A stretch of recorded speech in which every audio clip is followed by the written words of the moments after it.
स्थानिक गुन्हे शाखा व पोलीस ठाणे शिवाजीनगरच्या संयुक्त पथकाची कारवाई। लातूर दिनांक 11 डिसेंबर 2024 रोजी आयकॉन हॉस्पिटल मधील बाळू भारत डोंगरे वय 35 वर्ष यांचा मारहाण करून खून करण्यात आला होता। मयताच्या नातेवाईकाने दिलेल्या फिर्यादवरून पोलीस ठाणे शिवाजीनगर येथे डॉक्टर प्रमोद घुगे, अनिकेत मुंडे यांच्या विरुद्ध खुनाचा गुन्हा दाखल करण्यात आला होता। गुन्हा दाखल होताच नमूद आरोपी हे फरार झाले होते।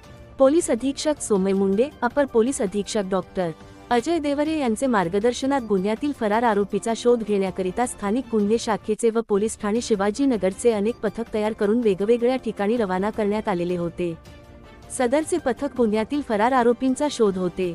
दरम्यान पथकाला मिळालेल्या गोपनीय माहितीवरून गुन्ह्यातील फरार आरोपी नामे डॉक्टर प्रमोद घुगे याला आज सकाळी उत्तराखंड राज्यातून ताब्यात घेण्यात आले आहे। सदरचे पथक आरोपी डॉक्टर प्रमोद घुगे यांना सोबत घेऊन लातूर मध्ये येताच पुढील कारवाई करण्यात येणार आहे। Subscribe now and press the bell icon. Never miss an update.